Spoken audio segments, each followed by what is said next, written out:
Hello, hello, hello, and welcome live to our next edition of Cat Chat. It's week 11.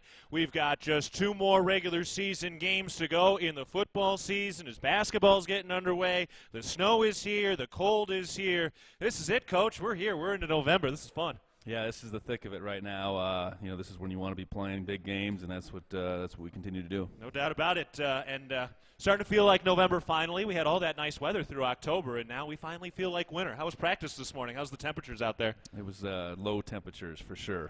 We did get our work in, but it was one of those days where you're out there as long as you can be out there, which isn't very long. Right. What time do you guys start practice usually? We practice in an 8 to 10 window. Today we went as late as we could in that window, which was 9, so 9 to 10. It went real nice here, but you still got to go out and get to work in because practicing on a football field is what it's all about. The guys are finishing up tonight in the field house, set up for state volleyball. We're doing walkthroughs on volleyball courts. Isn't exactly what equates to football, but it's all part of the process. So we got our work in today, and we'll do the same tomorrow. No doubt about it. All right, so here's what's going on for Montana State. First of all, I want to give some updates on what else is going around. So we had Cole Iazi on the program last week, and they had a heck of a weekend here in Bozeman, did they not? So they sweep their weekend. They win against Sac State and Portland State had been the first-place team in the conference. So they took down Portland State. They're now 7-6 in conference. But they're 5-2 in their last 7 matches, and they're going to go play the Grizz on Friday, and then they've got Weber State this weekend as well. Weber State now the first-place team for volleyball, and Kira Thompson was not only the Big Sky Offensive Player of the Week, but she was the National Player of the Week, which is really, really cool. First time ever in program history that a Bobcat's been named National Player of the Week. So always fun when we get to see some of the other athletics programs have that type of success for a weekend. Yeah, for sure. That was a big weekend for them. I know it's home stretch for them as well, and to get a sweep over the weekend was big. No doubt about it. And then you don't want to let all that overshadow Lauren Linseth, who also was the Defensive Player of the Week from this in the Big Sky from this last weekend. So they had the Offensive Player of the Week and Defensive Player of the Week. So pretty cool stuff on the volleyball front, and they've got 3 more road matches down the rest of the season. Cat Chat is presented by Buffalo Wild Wings. All right, we're going to talk with Jeffrey Manning Jr. and Derek Snell a little bit later today. But first, we're going to dive into this last week for Montana State. A thrilling, I guess you could say, 41-38 win on the road at Northern Arizona. That was a heck of a dogfight down the stretch. How you feeling after all that? Well, we got out on the right side. I know the game is really hard to explain. I mean, we jump out to a fast lead, 14 points on the board before you know it. We're able to attack on a field goal to make it 17-0. And, we had opportunities within that second quarter, open up a little bit more. And then ultimately they got some momentum, made a couple plays, and before you know it, we're down at halftime 21-17. Guys regrouped well at halftime, and I did the back and forth second half. I mean, we allowed Northern Arizona to breathe, certainly. To gain confidence, and they got good players too. I know we talked about that last week. They maybe had lost a couple games they should have won or could have won, and their record could look different because they were more than capable, and we let them fulfill that, I guess, on Saturday. And ultimately it came down to getting a stop or holding them to a field goal, and then being able to answer with a field goal of our own at the end. But it was one of those back and forth affairs that isn't good for the heart rate. This is a battle-tested, calloused team at this point. And I do want to get into kind of that back and forth at the end of the game. But first, after you guys really moved the ball early in this game, they really slowed that offense down a little bit at the end of that first half and kind of early in that third quarter a little bit. What did you feel like kind of slowed your guys' offense down a little bit in the middle portion of that game? Well, we just weren't able to connect in the passing game. Several opportunities to go downfield, good opportunities, and we're not going to make them all, but we generally would make more than we did on Saturday. And, they were really packing it in against the run game. And we were still able to move the ball with our running backs, with our quarterbacks, but I wanted to, be able to expose that over-aggressiveness in the pass game. We just weren't able to do it. And that's a function of our offense that has to be there for us. It just wasn't through that stretch, in particular in the second quarter, and it allowed for some quick possessions, and then our defense was back out there. And unfortunately on the other side of the ball, we had some plays we didn't make as well, and things we got to get shored up for sure. But ultimately, the guys did hang in there. We found a way to move the ball pretty well in the second half, and like I said before, we did hold them to a field goal that last stretch, and were able to get the win. Now, Tommy Mellott only had about, I think it was like 3 carries in that first half. Was that by design, or was that more of what he was kind of making, or was that his decision-making that kind of kept him from taking quite that many attempts in that first half? Well, I think maybe a little bit of both. I know a couple quick possessions where we were, quick scores, short field, obviously at the first possession with Brody getting that sack strip, fumble, recovery. And we would prefer not to run him over and over again in a situation like that. Use him situationally, I guess, as much as anything. And between Elijah and Garrett, they were running the ball well. So, I think is a function of a lot of things. And we do read defenders quite a bit, and that sometimes leads to a handoff, and sometimes that leads to a keep. On the defensive end, obviously, as we mentioned, they really had a pretty tremendous second half in particular for Northern Arizona. I mean, when you look at the secondary with Rylan Ort back and what you guys are doing there, what do you feel like you guys need to kind of switch up a little bit to start to avoid some of those bigger chunk plays and try to shore things up a little bit, particularly against the pass? Well, we're here in Game 10, so it's not a matter of inventing a new defense or anything like that. It's it's a list of things within that game. It's no one thing. I think on a couple of the coverages, we got ourselves out of position. A couple times we let the quarterback out of pocket. When you do that, coverage kind of becomes very complicated. When you get a quarterback that's scrambling, coverage becomes very complicated. So there was a little bit of both those things, and a couple good plays by Martinez. He made a couple really good throws. He's a good quarterback, and they have good enough players on the other end that we added fuel to the fire just with that momentum that we allowed them to take, and it's a bunch of those things. So we got to be more disciplined. Balls in the air on a couple of occasions. We got to make those plays. If nothing else, just knock it out. And ultimately learn from that game. Not let that game define us by any means as far as how we can defend the pass, but it happened. Learn from it, and now move on. And it'll be important in this next game against Cal Poly. They really throw the heck out of the ball. They're second in conference in terms of passing yards per game. We'll get into all of that in a little bit. But some of the individual performances, I want to start on the offensive end. How about R.J. Fitzgerald? He got another touchdown. He's an absolute scoring machine for you guys now. His second receiving touchdown. And that was actually a fairly athletic catch. He had to kind of turn back, pirouette a little bit. It's got to be really fun to just have a guy like that and be able to utilize him in the offense the way you guys are right now. Yeah, when we're down there, obviously we can hand the ball and run behind RJ, which we did later on. Same action as the one we scored on, but when he can slip out to the flat and both Tommy and him made an athletic play on that touchdown. He is a real weapon. I think fullbacks by design I think are defined by just guys that maybe can run through a wall, and RJ is much more than that. He will run through a wall, but he'll he can do some athletic things as well.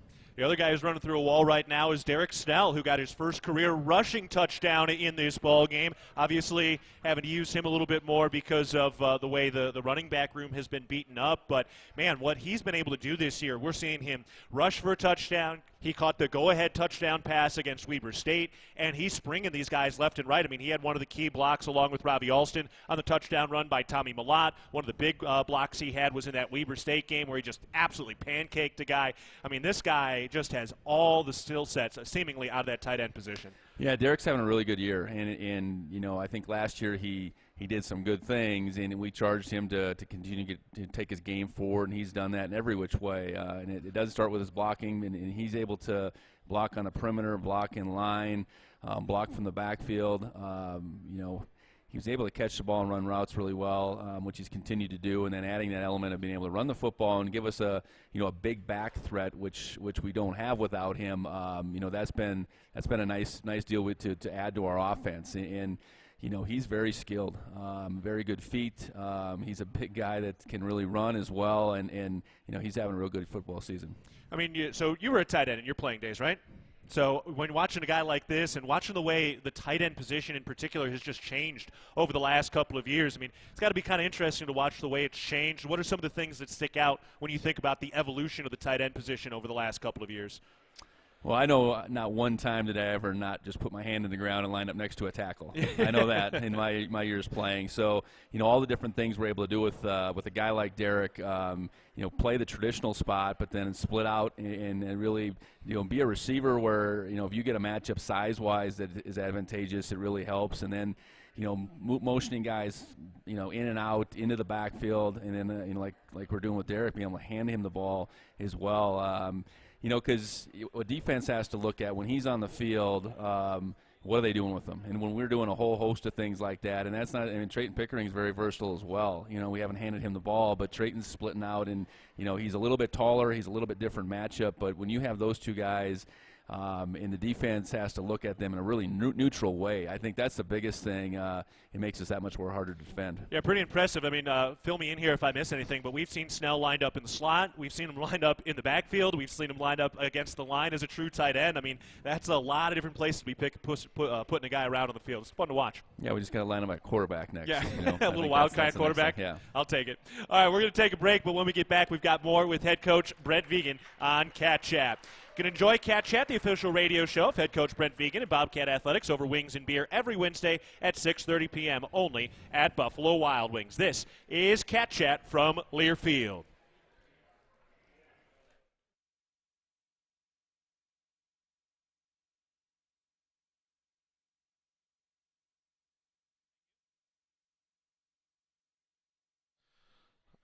All right, we are giving away some prizes. Evie, what do we got now? A vanilla Montana State Bobcat. You hold that. There you go. A vanilla Montana State Bobcats candle. That's pretty good. This is definitely candle weather. So if you're trying to get cozy, we've got the answer for you. All right. We're going to leave the last four numbers. I think the snow may have increased some people's odds of winning today. All right. Here we go. Final four numbers. 6698. 6698. Bingo! 6698. All right. And all the sound okay? You guys, everybody here all right? Beautiful.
We are back on Cat Chat, talking about your 6-0 Big Sky at Montana State Bobcats today. I'm Keaton Galogly, along with head coach Brent Vigen, and we remind you that Universal Athletic has been a proud supporter of Bobcat Athletics over 45 years. Shop their great selection of Bobcat apparel and accessories for all your game day needs Shop in-store at their 7th Avenue location or online at shop.msubobcats.com. Go Cats! All right, Coach, we're talking a little bit about this Northern Arizona victory from last Saturday before Cal Poly comes up on the schedule next week. I want to get a little bit into the end of this game. So really those last 3 possessions, it was a 13-play drive and a score and a touchdown for Montana State. They go down, they get the field goal, and then you guys come back with that incredible play to Taco Dowler. So first of all, when you're taking that ball over at the start of the fourth quarter, when you're looking at the full kind of scope of the game, what was your plan in that moment? I mean, were you thinking about the clock because they had been scoring so often, or was it just, hey, let's just drive down and play our best drive? Yeah, I think that's it. Our best drive, and our best drive at that time was probably going to help us out by eating the clock, I guess. I think we felt confident that we would convert there, so it wasn't a matter of trying to create another possession for ourselves. There were a couple fourth down and shorts there that we were able to convert. Ultimately we were able to score that touchdown. So, I think it was just about taking a lead and, obviously not settling for a field goal in that sequence because we had still been down 1 at that time. So, our guys came through, and then defensively, not exactly what we wanted, but we held them to a field goal. And they've been moving the ball really pretty effectively in that second half, so we held them to a field goal, and that left us, just enough time to at least take a shot at something. And, we went incomplete, and we were 3rd and 10, and I want to say there was just over 40 seconds left. And, decided to go after it. Wasn't necessarily, how the play was designed. Tommy gets out of pocket in that scramble route mode, and Taco sees that. Taco's able to get behind the defense, which is, when we do scramble, that is by design, I guess. And, Tommy just made an unbelievable throw, and Taco was right there. And, not only did he come up with it, but he got a bunch of yards after the catch. Now, holding them to a field goal in that spot, I mean, the defense has been on the field a lot. We're obviously at elevation, a little bit more shallow with Brody Grebe kind of going out at the end of that game, not having Danny Louis-Lakepa in that game, so not quite as much depth at that moment. But, I mean, where was the team and the defense just in terms of their stamina and their energy at that moment? I mean, that was the kind of game where, both Dan and Mikey on the radio were saying, hey, look, this is where that off-season conditioning pays off. So where were they in their stamina and energy in that moment? We were pushed to the limit. I think we ended up taking 80 snaps of defense, and that's a lot. That's way more than we would like. And there was some guys that took all 80 of those snaps. So, you couple that with how fast they were going at times. I think our guys were worn down. So to find a little bit extra in that tank at the end to come up with that sequence where we did hold them to the field goal, I mean, that was huge, and I think that is a testament to the off-season training that our guys do. And the fact that we do live and work here at just about 5,000 feet. I think making that transition 5,000 to about 7,000 certainly isn't as dramatic as it would be, for the California teams or the coastal teams that are making a pretty big jump when they go to Flagstaff. Yeah. The other portion of that sequence, so after the big play, the 64-yard pass to Taco Dowler, which was awesome, electrifying, amazing to witness, you guys sprinted right up to the line. Elijah Elliott was 2 yards away from punching that thing in. That seemed like a pretty impressive play call, and it almost got him into that goal line. Yeah, we were in field goal range at that time. Now you're 35-ish, I think, seconds. So you want to be able to eat a little bit of the clock if you can, and ultimately scoring a touchdown is what we wanted to do. Elijah made a good run, didn't quite finish. Then that left us with a couple plays where we didn't get the ball into the end zone. Ultimately, we got a penalty and we centered it up and then left it for Blake to kick it through from 24. So that didn't exactly go how we wanted at the end. I would have just preferred to score a touchdown. If that meant we had to kick off again, we'd have to do that. But it was probably a fitting way to end a really weird game. Yeah, no doubt. And Blake Glessner for his efforts in the walk-off field goal, the Big Sky Special Teams Player of the Week. So very exciting, and congratulations to Blake Glessner for that. And certainly a situation where we see this experienced kicking unit come into play. Got to feel really confident when you can run that three out there in that moment at the end of the game. Yeah, very steady group. And Tommy's the one that Tommy Sullivan, our long snapper, that doesn't get probably enough credit, and that's okay because no one's noticing him. He's doing his job out there time after time, both the punt snaps and the kick snaps, and felt really confident in their ability to execute at that moment. Didn't feel like the moment would be too big for them, and for a younger group, pretty seasoned now. When you have those three guys all as sophomores, but with the experience they have. All right, so tell me a little bit about icing kickers, because I think this is kind of interesting where as a kicker, you can almost anticipate we're going to get a timeout. And so Blake, after the game, was saying, look, I have a routine for that. I'm good. I'm ready to go. I kind of figured it was going to happen. Do you ever think, hey, let's not call a timeout? Like, is that the kind of thing that would it maybe throw off an opposing kicker because they're just anticipating it? I just feel like it's so ubiquitous that they're anticipating, and it kind of defeats the purpose of that icing timeout. The fake ice. The fake ice, yes. yeah, that would no, be good. I think there you see that a little bit where, I mean, it's pretty standard, right? Right. If you have timeouts, you're going to use them. But I know I've seen it a time or two where the coach is going to stand by the ref and just pretend, I guess, right. like Walk he's up to going the to ref call and it. say, So hey, I'm not I going to don't call know. timeout. Whatever gets in the kicker's head is what you're trying to do. That one being a 24 straight on kick wasn't super complicated, but you still got to go in there and execute. And I thought Blake did a good job of just staying within himself, staying in his rhythm, knowing that it probably was going to happen. I know every time he went through and got a swing. So yeah, it worked out. But when we've been in those situations, I don't know. Yeah, is it just cliche that you're going to use your timeouts? I don't know. It's making those guys think. It kind of just depends on the experience of the kicker as much as anything. I think that's where it's really comforting for us that we do have a guy that we feel really confident. It was fun watching Elijah Elliott and Garrett Kuhn in this game. They both ended up close to 6 yards per carry again, and it's just incredible watching basically what was the fifth and sixth string running backs coming into the year perform the way they are at this moment. And that's got to be a real testament to Jimmy Beal, the running back coach here. What have you seen from Jimmy Beal and just how he's handled all the adversity you guys have had in that room, and he's been able to keep these guys down at the bottom of the depth chart ready to perform when the number's called?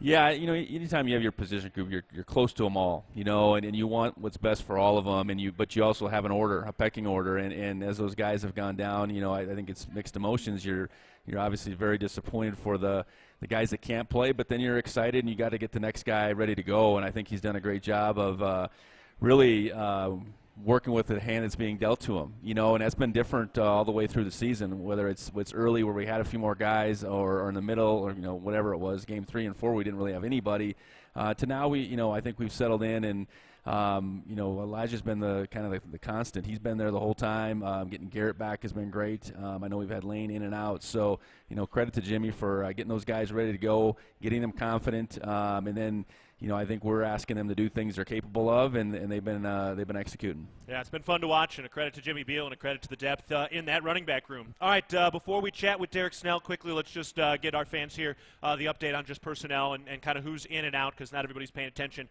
every second of every day. So Cleveland Thomas Jr. for this next game, still kind of a fluid situation going in, not 100%. Yeah, we're planning on bringing him with. Okay.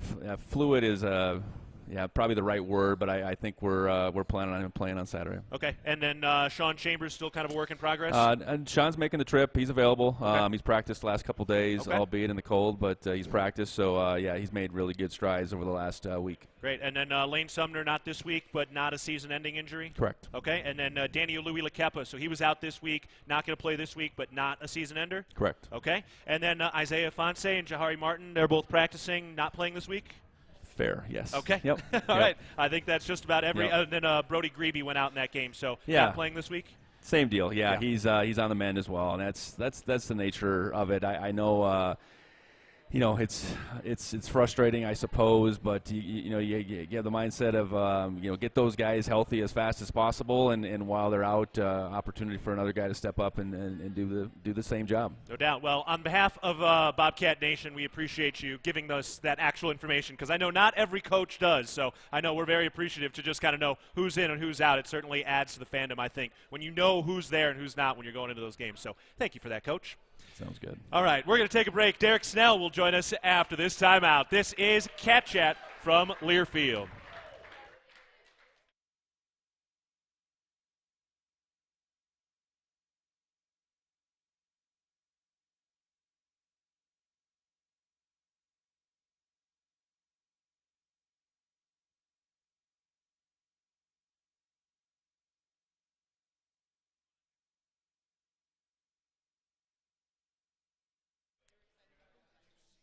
All right, Evie, what are we giving away? Ooh, a gold blanket. And what's the logo on here? A cat in the middle, and it's got the semicircle Montana State with the university underneath the bottom. All right, I like it. It's that time of year. All right, I'm going to read the last four here. 6681. 6681. Bingo.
Welcome back live to Cat Chat at Buffalo Wild Wings in Bozeman. I'm Keaton Galogly, joined now by tight end Derek Snell. We remind you that Eagle Mount Bozeman is committed to providing quality adaptive recreation and sport opportunities for people with disabilities and young people impacted by cancer, and to provide support for families of our participants so that they shall mount up with wings as eagles. Once again, I'm Keaton, and this is Derek Snell, tight end for Montana State. Derek, how we doing? Good, thanks for having me. Absolutely. You all warmed up after practice this morning? Oh yeah. A little cold today, but yeah, it was fun. It's all right. Hey, it's November. That's what it's supposed to be, right? Oh yeah. All right. Well, and you're actually from Alaska, but you're from what, just north of Anchorage? Is that right? Yep, Chugach, just right north. Yeah. Okay. So, but people may not realize this, but it's not like that cold there, right? Like, I mean, it's cold, but how cold does it really get up there? It's pretty similar to here. Okay. Yeah. No, not like Fairbanks or nothing, or Barrow, where it gets crazy negative. So, right. Yeah, you're not up in the Arctic Circle. Oh no. Yeah. Well, tell us a little bit more about your hometown, where you grew up, and what it's like there. Yeah, I grew up in Chugach, Alaska. Pretty much similar as like to Bozeman. Yeah.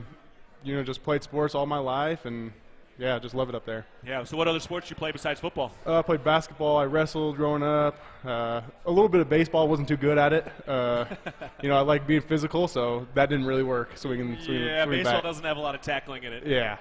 What position did you play? I don't know. I think mainly outfield. Yeah, just but, wherever. Yeah. That's funny. And then when you're out there, too, how quickly does it start getting dark in the winter? Like, how many hours of daylight do you have in the heart of winter? It starts getting cold, like pretty dark at, say, around 4. Yeah. 4-ish. Yeah. Okay. So, but you guys aren't in that, like, 24-hour of darkness window? No, that's Barrow. That's top of Alaska. Okay, yeah. So you still get at least a few hours of sunlight. Yeah. And then the summertime, I mean, you guys got to be just, like, nonstop sunshine, right? Oh, yeah. It's awesome. I love it. We only get, like, 4 hours, maybe 5 hours of dark. Wow. And so you're just up all day. Yeah. Yeah. Do you even at night, can you still kind of see the twilight coming out along the horizon? Oh, yeah. Yeah, that's awesome. That must be beautiful. Still miss it up there? Oh, yeah. Yeah. Love it. You're going to be back in Alaska and Anchorage in that area after football's over and after Montana State's over? Yep, hopefully. Hopefully. Just try to do whatever I can up there. So. Yeah. All your family's still up there? Yep. All right, well, let's talk a little bit about your season so far, man. It's been a lot of fun to watch you play and do all the different things you've been doing. We were talking with Brent Vegan about that a little bit. Congrats on your first rushing touchdown. That had to be a nice little thrill for you. Oh, yeah, thank you, yeah. It definitely felt like I was back in high school again. Right, so you played what positions did you play in high school? Running back, receiver, safety, linebacker, all of it. But yeah. So when you were getting recruited, what positions were you getting recruited for? Had you thought about tight end? I mean, what was on the radar? Yeah, definitely. So I got recruited from a couple D2 schools for running back, and then also got recruited at Eastern for a linebacker, and then got recruited here for tight end. And so I just thought this was a perfect fit, and I decided to come here. Was it the positional fit or more of like the culture fit?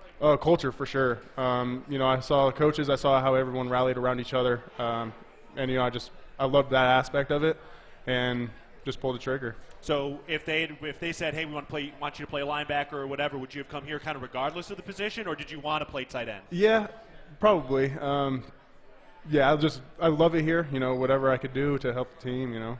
Yeah, well, you're helping the team so far. You got an undefeated Big Sky start at this point, yes, so far so good. Oh, yeah. Tell me a little bit about kind of developing into that tight end role and the way they're using you.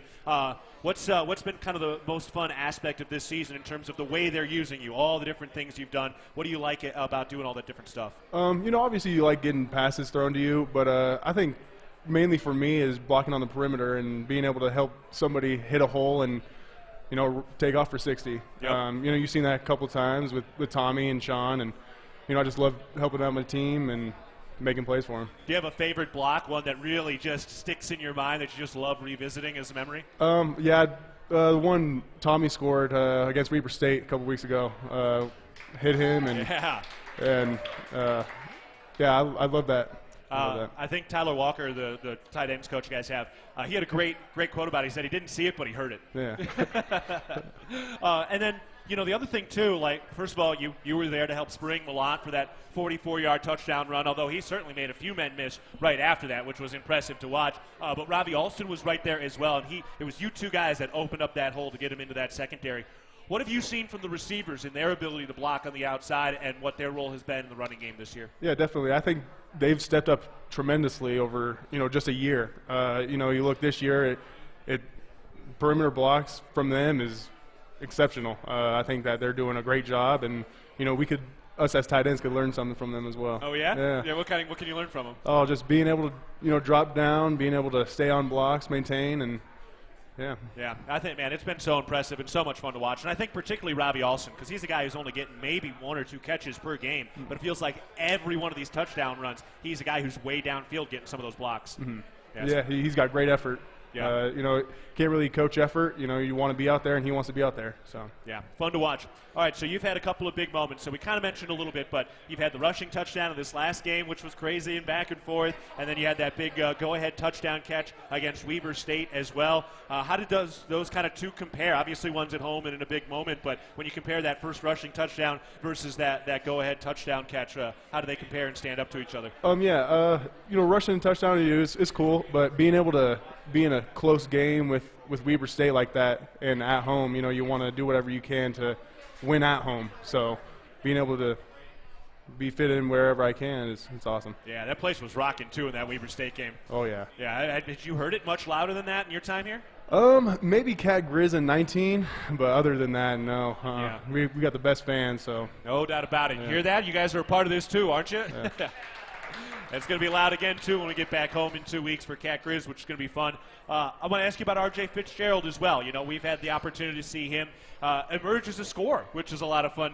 What's it like seeing him in the way that you guys are utilizing him, particularly in those red zone situations? Yeah, I love R.J.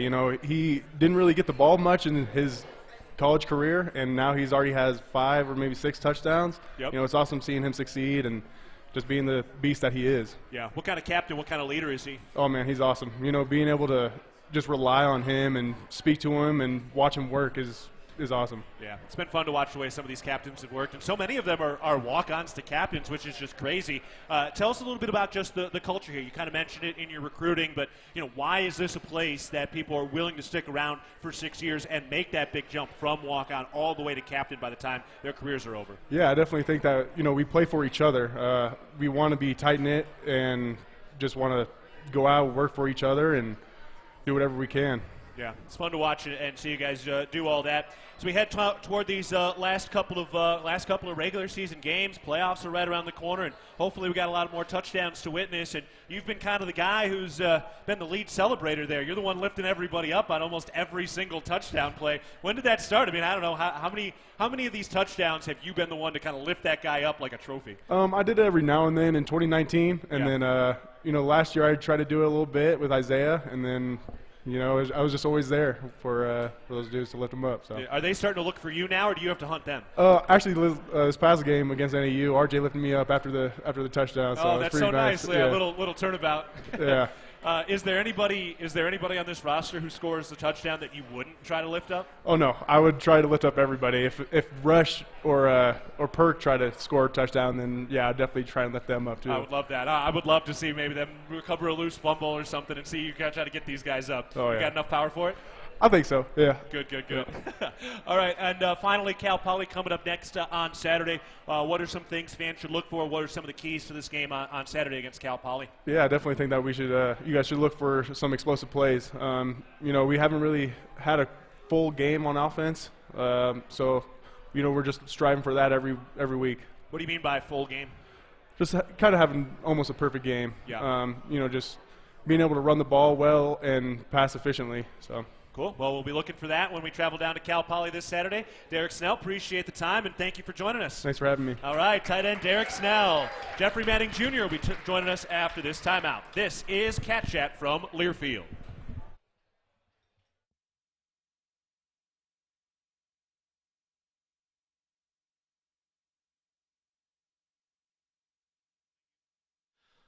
All right. This one is the $50 gift card to the MSU bookstore. All right, I'm going to read the last four numbers on this raffle ticket. Here we go.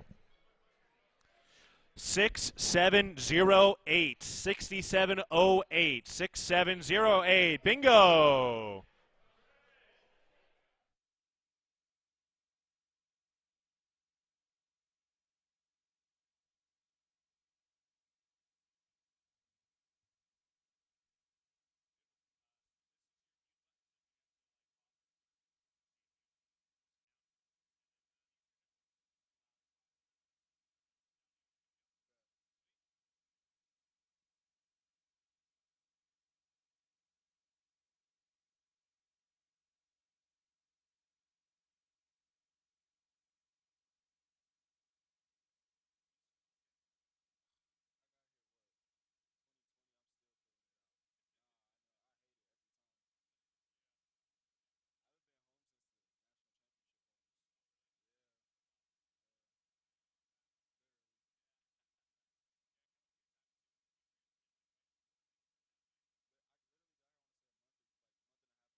Welcome back to Cat Chat. We are live at Buffalo Wild Wings. Our Universal Athletic has been a proud supporter of Bobcat Athletics for over 45 years. Check out their great selection of Bobcat apparel and accessories for all your game day needs. Go Cats. I'm Keaton Galogly, joined now by safety Jeffrey Manning Jr. Jeffrey, how we doing? I'm doing good, you? Good. Do you like Jeffrey? What do you like going by? I prefer Jeff more. If I hear Jeffrey, I think I'm in trouble with my mom or something. Yeah. All right, Jeff Manning. Yeah. Well, how's the season been going for you? It's going well. We're performing, winning games, I would say. I'm more so just looking forward to us catching our stride right before playoffs. Yep, trying to play your best football at the end of the year. Do you guys feel like you've played your best football yet? I wouldn't say we played our best football yet, but we also know that as a team. That's something that we've obviously been working towards, and hopefully this Saturday we put it all together, all 3 units. Yeah. Oh, so what are some of the things you guys are still focused on trying to tune up and really elevate the level of? Really, you're never going to play a perfect game in the game of football, so I think we're more so just working towards being the best version of ourselves is the best way to describe it. Yeah.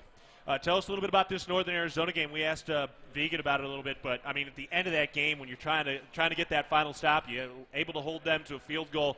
What was the energy like? What was the stamina like? I mean, a little elevation, a lot of snaps. I mean, were you guys digging deep in that moment? Obviously, we've dealt with the elevation-ish looking back at Wyoming last year, but, I mean, that was just the drive defensively specifically. We just really wanted to hone in and really just put it all together and get a stop. Yeah. So what was that like when you finally got that field goal moment? You knew you had a tie game and you were able to get that ball back to your offense. I mean, we wanted to stop, obviously not let them score, but, I mean, that was a great offense, as you guys saw. So, I mean, once we finally got that field goal, we knew our offense was going to make something happen, and they did. Yeah. What was it like watching that Taco Dollar play from the sideline? Honestly, that's just Taco and Tommy being themselves. I saw Tommy roll out, and once I saw the ball in there, I looked down the field and just saw 14 streaking, and then the rest is history. Yeah, what's Taco like? I mean, you go up against him in practice a little bit. When you say that's just Taco being Taco, what is Taco? What is Taco Dollar? Taco is just going to put his head down and try to run past everybody, which he does on a daily basis. So, yeah. Yeah. Is he one of the faster guys on the team? I would say we have a lot of fast guys on our team, obviously, but I would say Taco is up there for sure. Yeah. What makes it tough to try to guard him besides the speed? Taco is so crafty. Right. So I feel like when he attacks one-on-one reps specifically, he has a backup move for his backup move, if that makes sense. So whatever look you give him, he's going to counter it somehow. Yeah, that's pretty. It's fun to watch him, especially for a true freshman. I mean, you're a sixth-year guy. You're one of the veteran leaders on this team. But when you see a true freshman come in like that, what makes him or gives him the ability to succeed, knowing he was playing high school football last year? I feel like the biggest thing is just confidence. And Taco came in, put his head down and worked, and I feel like that got the confidence in the team within him. And then he just goes out there and works every day. Yeah. Going back to the first snap Northern Arizona had in this game, the Brody Grebe sack, strip fumble recovery, that had to be really electrifying to watch play from the secondary. Yeah, I mean, I feel like that's what we built our culture on, playing hard-nosed defense, and our defensive line have been great since I've got here. I've stepped foot in Bozeman, and then Brody just came off the edge and a dominant force, which he is. Yeah, it was fun to watch him take care of that. All right, I want to talk a little more about your story. So I want to go back to high school. You know, you had a lot of different offers and opportunities. What was your recruitment process when you went to Oregon State, and what were some of the offers you were fielding coming out of high school? So what ultimately got me to Corvallis was we had Jameer Calvin and Champ Flemings on my team as well, and so that was our biggest thing, kind of like a package deal type deal. I went through the recruiting process, but actually Montana State and Coach Cho was my first offer my junior year. Okay. And so I've already had this connection with Bozeman. Right. So if they were one of the first ones and the first one to offer you, what was their pitch? I mean, what were they saying about Montana State? And this was, of course, before the run to the championship game, which I know a lot of people have kind of referenced in their recruiting. But what did you know about Montana State, and what was the pitch when you heard that? Honestly, I didn't know anything about Bozeman. I had a really good connection with the defensive back coach, Alexander at the time. And so he was just really telling me that if you really want to come play some hard-nosed football, win games, this is the place for you. And Coach Cho ultimately was the same way. Yeah. So you're at Oregon State. You decide to make that decision to transfer, and you open things up. What was that process like? How did that compare, and what were some of the opportunities you were looking at? I was talking to a few schools, nothing too serious. And then obviously I grew up with Tyrell. Tyrell Thomas? Yeah, so I remember me and my dad was watching the game against NDSU, obviously in Fargo. So that was that was the semifinal game or the Semifinals, quarterfinal? semifinals, I want to say. Yeah. So I was watching that game with my dad, and then I just gave Tyrell a call, and then safeties were graduating, and they said it's a spot for you if you want to come. I came on a visit, and I was back out here 48 hours later. Yeah. So what did Tyrell tell you? I mean, what was his inside scoop and pitch about this place? Tyrell didn't really have to sell me because obviously they were in that game for a reason, and so me watching that game, I was just like, that's something I could see myself being a part of, and then they welcomed me with open arms. Yeah. And here you are with wide open arms in Bozeman. How do you like Bozeman? I mean, you've been here now. So you got here right before everything shut down in 2020, correct? Yes. Yeah. So what's it been like living out here in Bozeman? How do you like it? The code isn't for me, but I mean, being an LA kid, but other than that, I love the city. My biggest thing was to come out here and just play football. The years I did have left, try to make an impact, win a championship. And I feel like we fell short last year, but the ultimate goal is to end up in Frisco again. Right. Well, you got the opportunity this year if things continue to move in the right direction. So if anybody was coming out from like L.A. and that you were going to give them a warning about the cold, what would your advice be to them to try to survive these cold, snowy winters? Buy wool socks, for sure. Wool socks? Buy wool socks. That's the coldest thing for you? I mean, that's – at least me specifically, my feet, my upper body, I'm fine, but wool socks is a necessity for sure. Yeah. All right, so you knew Tyrell Thomas. You also knew Reddy Short a little bit, is that right? Yeah. Yeah, so, I mean, obviously he's hurt now, so unfortunately not going to be playing the rest of the year, but it had to be fun to see him and get him over here. Yeah, I mean, Reddy's one of my best friends. He's another guy I went to school with, graduated with, so him leaving Arizona, I just knew our goal was to always play with each other somehow, some way. And, I mean, he entered the portal, and we had a spot available. So, I mean, we welcome him with open arms as well, and it's been great. Yeah. Did you have to pitch him on it, or did this place kind of sell itself? I feel like ultimately it sold itself. I feel like last year that when we went out there, the stuff we put on tape, our resume, we just wanted to keep adding pieces to eventually hoist the trophy in Frisco. Yeah, well, there's still on the table this year so far, but business needs to be taken care of next week against Cal Poly. And personally for you, you know, 6th year, so coming up toward the end, what's going to be next after Montana State? What's the real life going to be like for you? I mean, the goal has always been to play in the league as a kid. So, I mean, take my chances with the NFL and then see what goes from there. Yeah. Do you want to end up back in L.A. or anywhere that takes you? I feel like anywhere it takes me, I'm more so just living in the now. So, I mean, I'll figure it out when I get there. Yeah, good. You got plenty of time after the season. So yeah. Even when we go all the way down to Frisco, I mean, that's still only January. You got months after that. Exactly. So I'll figure it out from there. All right, I like that plan. Finally, Cal Poly coming up on the schedule here on Saturday. Give us a couple of keys, a little bit of a scouting report on what they're going to be doing and what you guys need to be doing to be successful on Saturday. They have a lot of great pieces on offense from the film we've watched. I feel like the biggest thing for us defensively, I would say, is to just play fast, be the most physical team out there, which is the goal every week, and put our team in the best position to win. Yeah. What do you feel like you guys need to do to continue to limit some of the bigger plays on the defensive side and keep that ball from getting downfield? It just really comes down to every guy doing their 111 and reading your keys, I feel like the biggest thing is when it comes down to football is when you – Coach Willie Mack always says you see a little, you see a lot. So when you're trying to do 1,000 things at once, you're not going to get your job done essentially. Yeah, so get that pinhole, that small target, and if you have the small target, miss small. Exactly. Yeah. All right, well, Cat Grizz is around the corner. I do not want to overlook Cal Poly, but you got to be excited to see what that atmosphere is going to be like here in 2 weeks for your first home Cat Grizz game. Oh, 100%. I mean, when I got here, it would have been home, but obviously COVID happened. We went down to Missoula last year, so I'm really looking forward to having it in Bobcat Stadium this year. How loud do you think it's going to be here? It might be louder than Weber, I would say. Yeah, I'm looking forward to it. Are you guys going to make it louder than Weber 2 weeks from now? Good. Good. All right, but we're not looking past Cal Poly. That's coming up on Saturday. That's a 6 o'clock kickoff. We'll be on the air at 5 o'clock. Jeff Manning, thank you so much for spending some time with us and providing a little insight. Thank you for having me. All right, Manning Jr. with us. Eagle Mount Bozeman is committed to providing quality adaptive recreation sport opportunities for people with disabilities and young people impacted by cancer, as well as providing support for families of participants so that they shall mount up with wings as eagles. We'll take a break, come back after this. This is Cat Chat from Learfield.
We are back on Cat Chat, presented by Buffalo Wild Wings. I'm Keaton Galogly, along with head coach Brent Vigen. And heck of a schedule coming up. We're in crossover season, so basketball season is here. So just an update on some of the stuff that is coming up. So women's hoops is underway. They won their opener 78-31 on Monday morning. So that was an early start, so nice to see that. They are at BYU on Saturday at 2 o'clock, and then they host Arizona State next Tuesday at 7 o'clock. So hosting Arizona State, that's going to be a great game. The men lost their opener 60-54 at Grand Canyon. They're in action on Sunday, 5 o'clock at Long Beach State University. We'll be on the air for that one at 4:30. And then Tuesday, 7 p.m. at number 21, Oregon. So that's going to be another tough matchup for the men. And then volleyball has the Grizz on Friday, which will be exciting. So another big matchup. They look for revenge over in Missoula. And then, of course, Cal Poly is coming up on Saturday. So that's a 6 o'clock start Mountain Time. We'll be on the air at 5 o'clock, and we're going to look ahead now to the next opponent presented by Vance Thompson Vision. So Cal Poly still winless in the Big Sky, but, Coach, going on the road, they're going to be a desperate team. That's a dangerous situation always, and they throw the heck out of the ball. They've got the leading receiver in the conference, Chris Coleman. So what do they do in the passing game? Where are they skilled in that regard? Guys, all the way across the board, a good tight end. Coleman, leads that receiving crew, but he's not the only one. You got a quarterback that can make all the throws, and they're sitting in there. They haven't won a conference game. They've been close a couple times, and what an opportunity for them as we come out there where we haven't lost a conference game. So, and Coach Baldwin's a really good coach. He had a lot of success at Eastern Washington. He's building this program at Cal Poly. They had been a triple option team, so it's a pretty dramatic shift that they've encountered. It takes some time, but they're making progress for sure. And offensively, they can put up yards and points if we let them. Give us a little insight in what it's like when you're trying to change the culture like that, or not even culture, but just change the entire philosophy. I mean, that's a big, drastic difference, as you mentioned. Yeah, and I think that shift on offense, it's personnel. It's so dictated by personnel. When you're triple option, your linemen are smaller, quicker guys. You obviously have a bunch of guys that can run the football. You probably don't have a guy that can throw the football necessarily like they wanted to, and they've really gone to the opposite side of it. So linemen need to be skilled differently, and obviously, getting receivers and quarterbacks to throw the football. That's a transition. Now they've done a good job. They have good skill. I think they're coming along up front. They're not as big as a lot of these teams we see, and I think that's just part of the transition for them. Yeah. On the defensive side now, they're giving up close to 40 points per game. Where have some teams attacked them and been successful in that regard? Well, I think by and large teams have maybe done what they do, and that's what we have to go into it. I think same thing there. They transition in philosophy on defense as well. They're pretty young. I think that's maybe the one thing that jumps out as much as anything. They got a lot of youth on defense, and with youth, it's a work in progress. I know they've defended some teams, pretty well. You look back just a few weeks ago, they held a pretty explosive Eastern Washington offense to just 17 points. And the last 2 weeks have gotten away from them. So, we're going to have to do what we do and do it at a high level. That's the standard we're trying to reach. And if we can put together a really good game, offense, defense, and complement one another, I think we'll get the result we want. You also mentioned something else quickly, too, where you felt like teams were kind of playing you guys different than they play other teams when you're talking about that this week. What do you mean by that? I mean, are you trying to predict how they're going to play you differently than they've played other teams? Yeah, I think offensively what we do with our quarterback play, quarterback run game, they're putting more defenders in the box, and they're leaving more one-on-one matchups on the outside. So teams, ultimately play us a little different than we've seen on film against maybe a passing team, and we have to be able to predict there. We got to be able to take advantage of what the defense is giving us while still being able to run the football. And that we have that passing game has to complement what we're doing runner-wise, and it didn't happen quite as much as we'd like to against Northern Arizona. We certainly look forward to happen this Saturday. All right, that was our look ahead to the next opponent, presented by Vance Thompson Vision. You can enjoy Cat Chat every week, the official radio show of head coach Brent Vigen and Bobcat Athletics over wings and beer, every Wednesday at 6:30 p.m. only at Buffalo Wild Wings. Only one more show left coming up next week. For head coach Brent Vigen, I'm Keaton Galogly, and this has been Cat Chat from Learfield.